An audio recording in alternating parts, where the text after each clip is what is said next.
Nous sommes avec Paul Tronchon, qui est le directeur général de Saveurs et Vie. Bonjour. Bonjour Frédéric. Est-ce que vous pouvez vous présenter et présenter Saveurs et Vie? Paul Tronchon, écoutez, je me présentais depuis 20 ans, je fais du saveur et vie, donc voilà, c'est surtout évidemment l'important dans mon activité professionnelle. Ah, antérieurement quand même, vaut le coup de dire que j'étais pendant 8 ans à l'assistance publique Hôpitaux de Paris, et c'est un peu là que j'ai eu l'idée de créer Saveur et Vie, en voyant bien la particularité de l'alimentation des malades et notamment des personnes âgées. Donc, ça a été mon sujet depuis toujours en étant ingénieur agro de formation, donc en ayant baigné un peu dans l'alimentation avant, 10 ans avant. Donc voilà, la conjonction des deux parcours professionnels a fait que j'avais vraiment envie de trouver des solutions pour les sorties d'hospitalisation. C'est vraiment le sujet de Saveur et Vie, du coup, en termes de présentation, dès le départ, d'avoir une vraie solution quali pour les sorties d'hospitalisation des gens dépendants et des gens qui avaient forcément eu des diagnostics autour de l'alimentation particuliers, donc traiter évidemment ce qu'on appelle les régimes, mais plus largement le fait de coacher des gens sur leur alimentation, donc d'avoir une fonction nutrition diététique forte dans le prisme de Saveur et Vie dès le départ et de le lier. Après, un conseil qu'on peut faire en coaching alimentaire, le fait, c'est d'avoir les choses pratiques après, donc de pouvoir consommer des solutions repas à domicile qui soient en rapport avec les conseils diététiques qu'on peut faire. Voilà. D'où le fait d'avoir à la fois une activité diététique importante, des diététiciens qui finalement conseillent des patients ou des gens qui souhaitent rester à domicile et qui veulent avoir une alimentation finalement éclairée. Et puis, derrière, des solutions repas très personnalisées, livrées à domicile. Voilà ce qu'est Saveur et Vie, dès le départ, comme ça. Ce qu'on peut dire en termes de décalage entre le départ et maintenant, aujourd'hui, en dehors des volumes, c'est qu'on a qualitativement allé chercher beaucoup plus le maintien à domicile, finalement, qui est un élément qui n'est pas forcément l'élément clé de départ. L'élément clé, c'était vraiment la sortie d'hospi. Aujourd'hui, on est vraiment sur la logique de maintien à domicile sur des publics un peu plus larges que le public de la personne âgée, quoi. D'accord. Il y a beaucoup de choses, ça me donne beaucoup d'idées, beaucoup d'idées de questions. Je vais vite en présentation. En fait, imaginons que je sois aidant, par exemple, ma maman elle a 80 ans, je contacte Saveurs et Vie, comment ça se passe? Alors, de façon très pratique, en principe, on va sur Internet maintenant, quand on est aidant, tout de Ouais. suite. Donc, premier sujet, c'est effectivement d'avoir une vue générale de ce qu'est l'entreprise, de ce qu'elle propose. Voilà. Et ensuite, assez vite, parce que finalement, on a un chemin Internet possible avec de la commande en ligne, dès maintenant, chez Saveur et Vie, qu'on va renforcer beaucoup à partir de septembre avec la création d'un nouveau site e-shop assez costaud. Donc là, voilà, on va être encore meilleur dans le tunnel de conversion. Mais aujourd'hui, le principal, c'est d'avoir en haut à droite le fait d'avoir un numéro de téléphone et se dire ça vaut le coup, j'appelle. Et du coup, là, j'ai tout de suite une diététicienne en ligne qui va parler à l'aidant, du coup, du problème. Donc, vous parlez de vos parents, etc. Et du coup, d'avoir l'ensemble des renseignements et de faire en sorte de pouvoir trouver la bonne solution, soit la solution plaisir, confort, simple, parce que j'ai telle ou telle chose, soit la solution beaucoup plus précise liée à une alimentation spécifique. Et à ce moment-là, évidemment, le niveau de réponse n'est pas pareil. Donc après, on enclenche tout simplement la commande et la livraison de façon assez souple aujourd'hui. Minimum de livraison, c'est 3 jours. Donc voilà. Et ensuite, bien évidemment, on a des programmes qui sont plutôt sur 1 mois, 2 mois, 3 mois pour les aidants qui veulent des solutions assez simples pour les aider. Et puis ensuite, c'est souvent les aidés qui appellent eux-mêmes aujourd'hui. Hein. Donc ça, c'est voilà, une autre dimension. C'est-à-dire qu'au téléphone, une diététicienne arrive à échanger suffisamment pour avoir des éléments sur quel apport, enfin quel plat proposer. Et est-ce que, d'autres questions, est-ce que les seniors eux-mêmes se livrent suffisamment sur leur propre état pour que la diététicienne ait assez d'informations? Alors, le grand truc au début, c'est que les gens savent déjà ce qu'il leur faut. Ils n'ont pas besoin, en D'accord. l'occurrence, quand ils appellent, au préalable, finalement toute la dimension diététique que l'on met derrière. Parce que la dimension diététique qui est formatrice de l'ensemble de l'entreprise, c'est tout simplement qu'une personne âgée en situation de dépendance, on appelle souvent pour ça quand on va vers une solution comme Saveur-et-Vie, c'est souvent le phénomène justement de glissement ou le phénomène de dénutrition qui vient dans ces populations-là. Donc, la formation des diététiciens, c'est avant tout de coacher des gens ou des aidants pour leur faire prendre conscience qu'il faut évidemment manger, varié, équilibré, etc. Et que le phénomène le plus simple, c'est d'avoir envie de prendre dans la proposition de menu qu'on fait, tout simplement. D'accord. Donc voilà, donc du coup, ça se résume à ça. Après, c'est pour ça que je dis ça, c'est l'aspect confort, c'est quand même la grande majorité des cas, et c'est ce que l'on traite. Après, il y a des questions précises, effectivement, et alors là, quand on vient avec une dimension finalement nutrition forte, souvent, on a une prescription médicale, du coup, on la lie en fait à sa diététicienne. D'accord. Et là, il y a un travail d'échange qui a été fait finalement préalablement, soit avec un médecin traitant, soit au moment de la sortie d'hospitalisation quand on a donné le problème physiologique. Et à ce moment-là, bien sûr, l'échange peut se faire au téléphone. Et encore une fois, on a des angles de prestation beaucoup plus précises que celui-là, mais la prestation classique, c'est d'ailleurs de traduire une prescription médicale, le diététicien. Donc d'avoir un menu adapté finalement à la problématique que l'on a déjà et dont on sait ce que l'on a. Voilà. D'accord. Ouais, donc la situation est connue et ils cherchent un prestataire, mais ça marche comme ça. Exactement. Et puis surtout, on a évidemment des prescripteurs on appelle des prescripteurs, nous envoient souvent au moment de la sortie d'hospitalisation. C'est souvent une assistante sociale qui prépare la sortie d'hospitalisation, une assistante sociale aussi dans les structures associatives ou mairies, mais ça, on connaît très bien ça sur l'ensemble de la silver economy. Et dans ce cas-là, il y a une sorte de préconisation ou d'appel en disant allez voir Saveur-et-Vie, il y a sans doute une solution pour vous. Voilà, tout simplement. Quand moi je vous ai vu apparaître il y a pas mal d'années, je me suis Oui. dit, mais qu'est-ce qu'il va faire dans la restauration à domicile? Il y a déjà plein d'acteurs. Avec le recul, comment est-ce que vous avez fait pour bon, déjà, est-ce que c'est vrai qu'il y a plein d'acteurs? Moi, je voyais ça comme un marché un peu bouché, on va dire ça comme ça. Et avec le recul, qu'est-ce que vous avez fait pour faire votre place, en fait? C'est vrai qu'on se connaît depuis quelques temps par parcimonie comme ça, et quand on intervenait assez tôt finalement sur ce segment-là, qui était un segment en matière de restauration à domicile ou de portage de repas à domicile, on avait le réflexe restauration collective. Le fait d'avoir effectivement de gros acteurs sur le marché qui sont les prestataires des villes, en fait. Oui. En revanche, le service aux particuliers était très peu présent. La livraison aux particuliers, elle est arrivée finalement il y a peu de temps avec les généralistes, je puis dire, ou du moins le restaurant qui vient à domicile maintenant. Là, qui s'est généralisé avec Uber et avec Deliveroo, qui sont des acteurs, évidemment. Et oui, ils sont des acteurs qui sont arrivés sur la livraison de repas à domicile. Ou Just Eat aussi, qui était un acteur un peu plus récent, qui a démarré avec Hello Resto. Donc du coup, on était sur de la livraison, on va dire, allez, sans péjoratif, mais livraison de pizza, livraison de sushi qui s'est élaborée, etc. Donc ça, c'est assez récent, cette progression-là. Historiquement, quand on crée Saveur-et-Vie, il y a très peu de marché du domicile, en fait, pour le particulier. Évidemment, encore moins pour les seniors.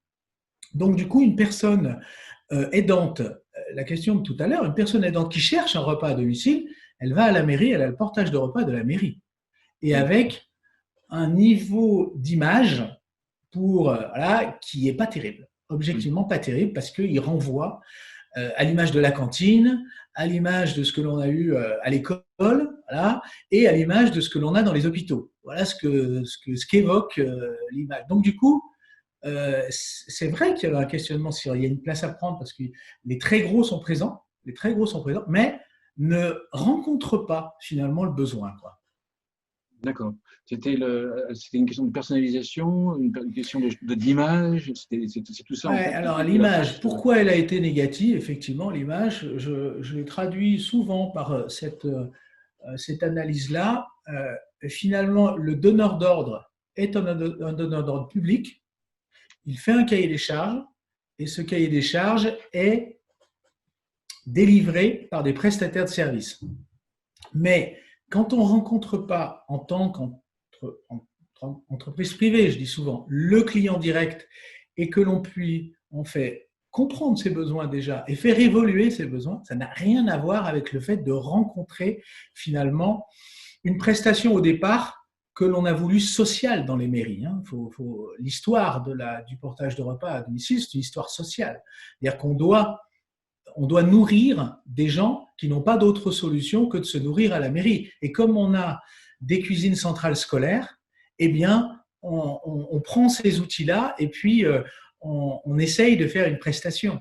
Mais ça n'a rien à voir avec une démarche classique de réponse à un besoin d'un client et de trouver des solutions pour y répondre. Saveur-et-Vie a été quand même le premier acteur à poser finalement une démarche comme celle-là, de dire quel est le besoin d'une personne âgée à domicile qui a eu un épisode de soins extrêmement problématique dans son alimentation, forcément, et qu'est-ce qu'on doit lui amener en tant que conseil en termes de produits pour qu'elle puisse être satisfaite, quoi. Voilà. Alors, le sur-mesure ou la personnalisation ou le répondre à des critères très précis, est-ce que ça rehausse le prix du produit et, si les marges ne sont pas les mêmes, j'imagine que les gros, bien sûr, bien évidemment. Oui, ouais, absolument. Alors, objectivement, oui.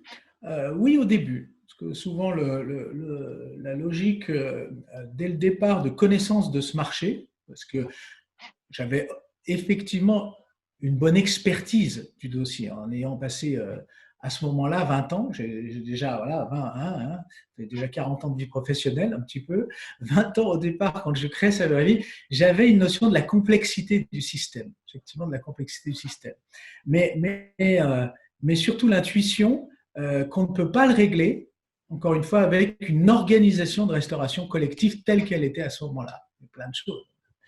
Donc du coup, dès le départ, le fait de personnaliser, effectivement, ça renvoie à une logique de complexité et donc une logique de coût plus importante. En revanche, dès qu'on massifie de la personnalisation, on arrive à retrouver des effets de volume. Et donc, on arrive à retrouver des effets de compétitivité importantes, voire de la compétitivité que l'on n'a plus quand on prend du massif et qu'on veut faire un petit peu de personnalisation. C'est foutu. On en a dans tous les sens et c'est pas possible. Et c'est aujourd'hui le modèle gagnant de Saveur-et-Vie, enfin c'est ce qu'on pense bien évidemment dans l'entreprise, c'est qu'on est arrivé finalement à un niveau aujourd'hui d'organisation et de modélisation de ce que l'on a fait qui fait en sorte qu'on est productif, compétitif, même vis-à-vis des gros. D'accord. Et d'ailleurs, un gros, à mon avis, ne peut pas aller dans la personnalisation, il n'a pas les structures pour faire ça. Et oui, mais en même temps, je dis souvent, les gros deviennent aussi agiles en fonction du marché. Donc voilà, il y a évidemment une inertie au changement qui fait que, mais enfin, tout le monde sait que l'ensemble des acteurs de la restauration, alors encore plus dans l'actualité du moment, évidemment, mais se pose la question de refonder leur modèle et périodiquement inventent de nouvelles solutions ou vont sur le marché pour les trouver et pour se les approprier. Donc, il n'y a pas de... Voilà, avec une certaine inertie, mais une inertie qui correspond aussi à la montée en charge du marché. Donc, ils seront là. On a des concurrents très sérieux, on en aura toujours. Et on doit, nous aussi, maintenant, être très compétitifs dans cette bagarre. C'est logique. J'ai encore plein de questions au niveau des chiffres. Les seniors, les clients, en fait, ont quel âge en moyenne? Alors, seniors, ils ont 83 ans de moyenne d'âge. Enfin, en tout cas, nos clients, attention, nos clients ont 83 ans de moyenne d'âge aujourd'hui et ça monte assez régulièrement. Voilà. D'accord. Oui. Donc, très âgés. Et donc, en fait, vous allez bénéficier de la hausse démographique qui va y avoir dans les prochaines années, avec l'arrivée des baby boomers. Oui, voilà. Alors là, c'est l'analyse que tout le monde fait sur ce marché de la sylvo-alcoolémie, mais vos études le montrent bien. Donc, il n'y a pas de souci de volume, en fait. Et en tout cas, aussi, sans doute, l'historique que l'on a en plus, c'est de bien connaître les problématiques de l'alimentation avec l'âge et d'avoir investigué quand même beaucoup de choses depuis un certain nombre d'années et de dire aussi que oui, ça c'est le sujet Saveur et Vie en étant très pointu dans ce domaine d'activité, mais c'est que c'est un besoin essentiel, bien évidemment, de se nourrir et que c'est pas simple, pas si simple que ça parce que justement, il y a encore beaucoup de soucis d'accès à la bonne alimentation et avec les bonnes idées sur l'alimentation des seniors, quoi, hein, et les mettre en pratique en plus. Hein, voilà. Donc oui, on va augmenter encore, c'est sûr. Saveur et Vie, c'est combien de repas servis par jour, par exemple? Là, aujourd'hui, on a 10 000 repas servis par jour. Voilà, donc c'est voilà. Mais on a eu un gros effet aussi Covid, de fait. La moyenne de l'année dernière était à 5 500. Ah oui, pour toute profession.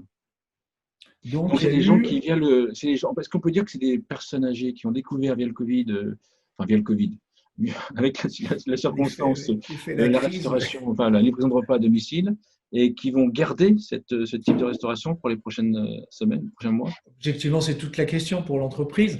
On a des gens qui sont venus à la restauration à domicile par contrainte, objectivement par contrainte. Et effectivement, dans cette population-là, il y en a qui avaient d'autres solutions, qui les ont retrouvées ou qui vont les retrouver, parce qu'il y a une vraie inertie hein, dans ce moment-là hein, qu'on est en train de vivre.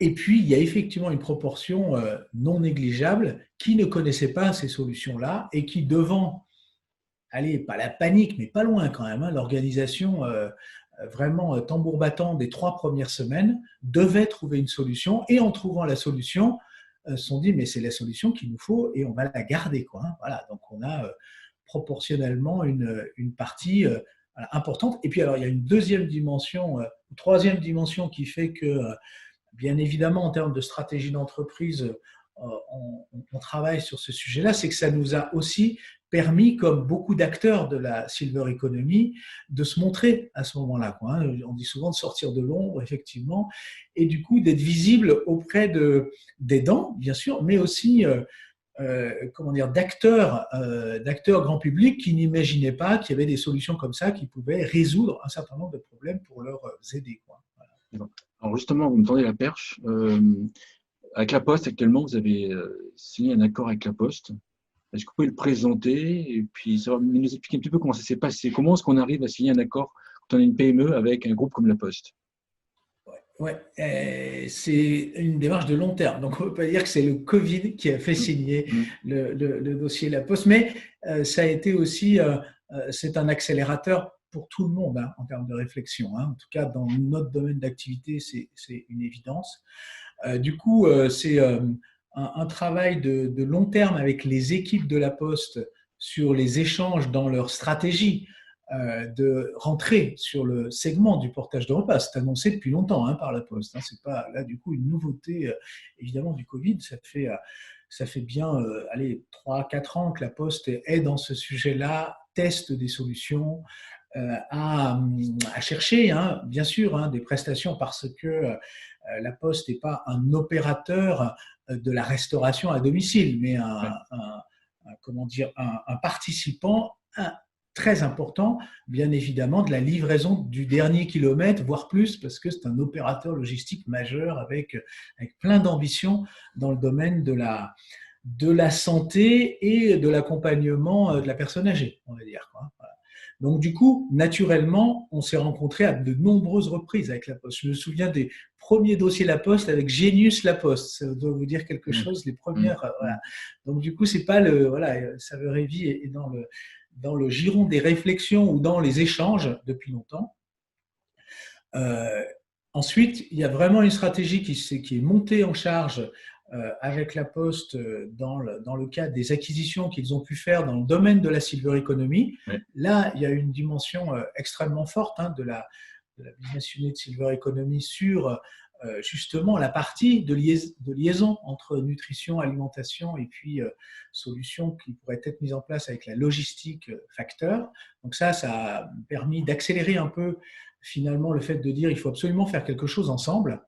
Et puis, plus récemment, on a testé donc des organisations pour pouvoir délivrer la prestation avec des facteurs. Donc ça a été un sujet très important qui a été mis en place. Le premier que l'on a fait, c'est dans la région des Pays de la Loire, avec notre agence qui est à La Roche-sur-Yon. Et du coup, on a développé une solution avec eux. Et là, on a enclenché quelque chose de beaucoup plus général et national au moment du Covid, mais qu'on préparait juste avant, qui est de faire en sorte de présenter une offre sur l'ensemble du territoire France avec une livraison par donc, les systèmes de la Poste, donc que ce soit les facteurs quand c'est possible dans les organisations, ou que ce soit par la solution ChronoFresh des repas Saveurs Vie. Sachant que ChronoFresh était une solution que l'on avait déjà depuis quelque temps pour pouvoir délivrer nos repas pour les mutuelles et les assurances dans le cadre des partenariats que l'on avait sur l'ensemble du territoire. D'accord. Donc, c'est un accouchement qui s'est fait petit à petit. Il a une grande portée, en tout cas pour nous, en tant que PME, il a une grande portée parce que c'est un beau, très beau partenaire, une belle marque, etc. Une grande volonté de faire des choses sur le moyen-long terme, mais en même temps, voilà, une dimension qui a pris du temps avant d'avoir une offre qui tienne la route avec eux. D'accord. Donc en fait, si c'est pas confidentiel, l'accord avec la Poste, ça va beaucoup plus loin que livrer les repas. C'est vraiment la Poste qui, avec vous, va proposer des repas à domicile. Ah oui, parce que c'est intégré dans la formule Veiller sur mes parents, hein, qui est une formule qui était démarrée il y a 2 ans, donc avec une volonté d'avoir des offres complémentaires à l'offre de base qui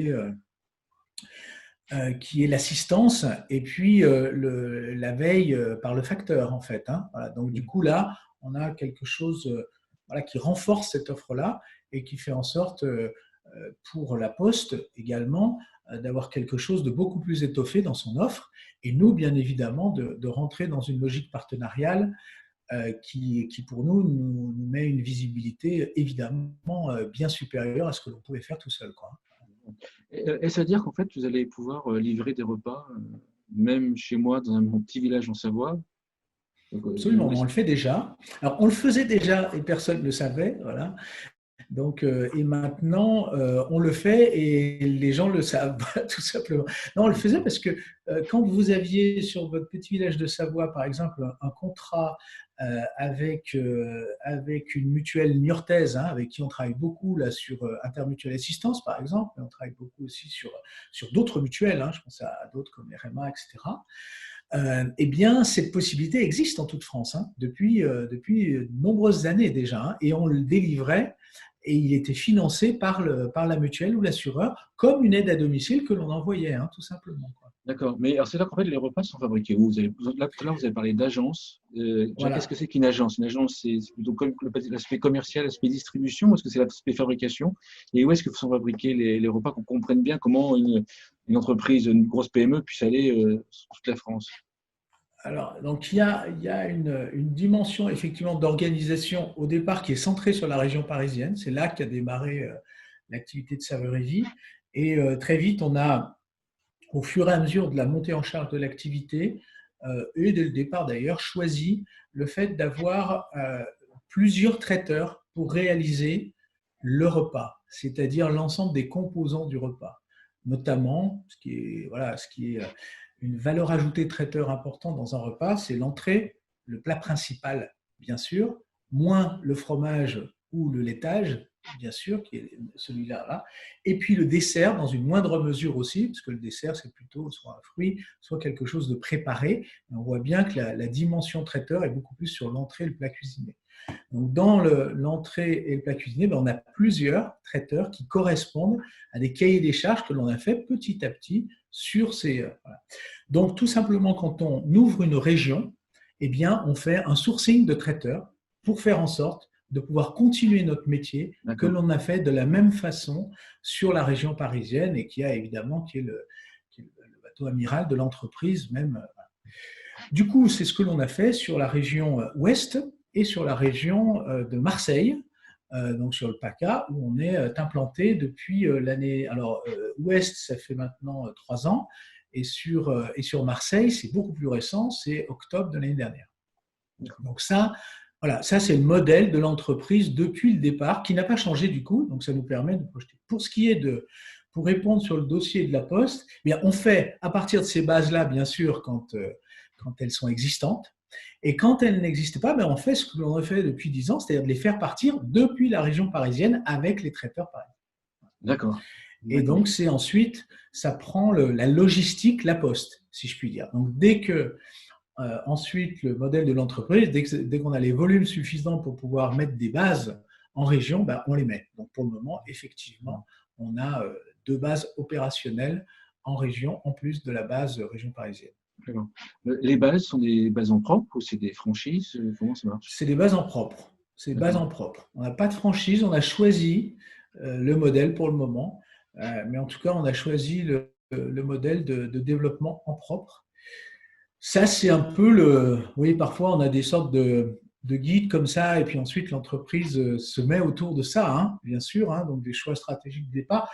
Je reste attaché à ça pour le moment, parce qu'on sent bien que l'organisation logistique et la dimension d'une offre qualité homogène sur l'ensemble du territoire, pour moi, est extrêmement importante en tout cas, et que, enfin, en tout cas pour notre expérience, elle passe par le fait de pouvoir maîtriser le plus possible la chaîne organisationnelle, qui est assez complexe, hein, parce que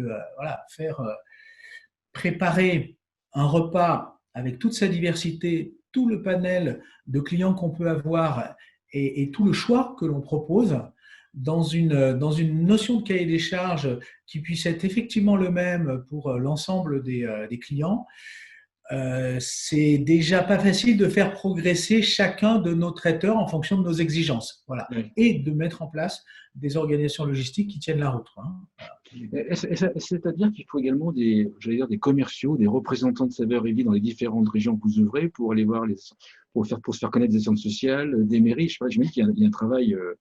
Bien sûr.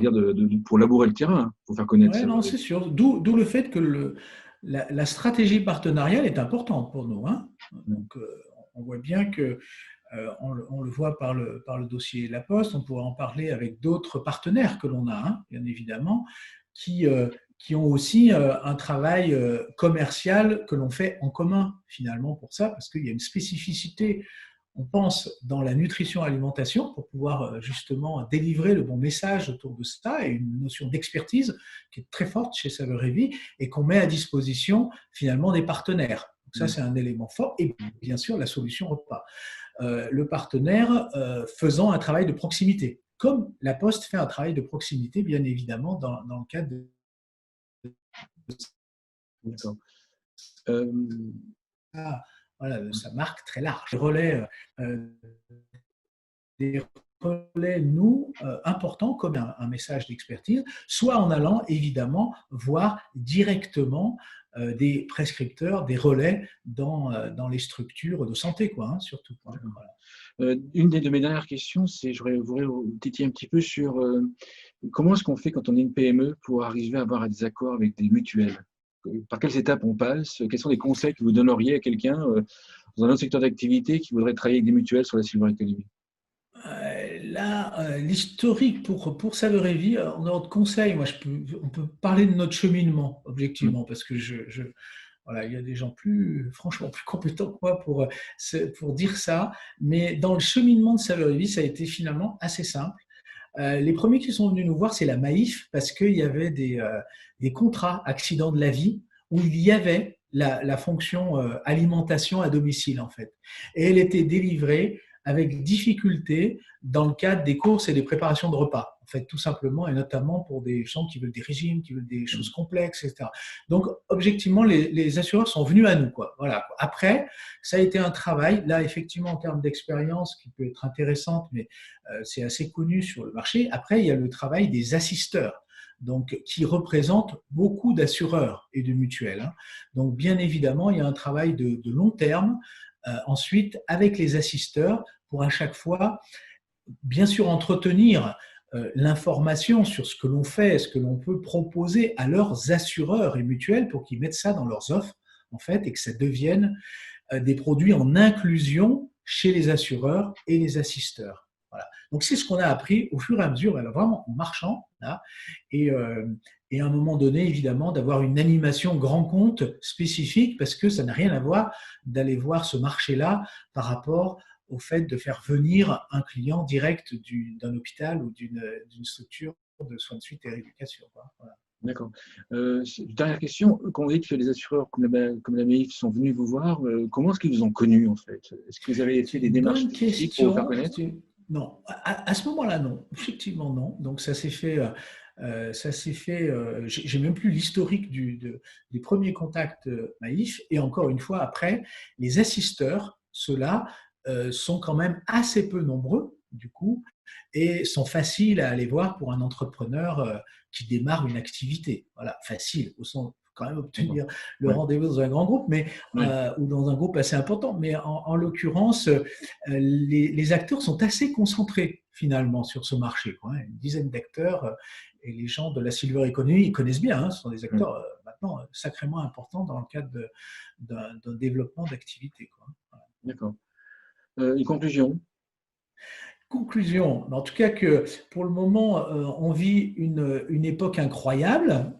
Il faut quand même le dire, parce qu'on a peu parlé du Covid Oui. et de cette chose bouleversante, incroyable pour ce segment de la silver economy. Objectivement, je rencontre, tout le monde est bousculé par cet événement. Et nous, c'est un effet booster au niveau entreprise. On est obligé de parler business et pas uniquement crise.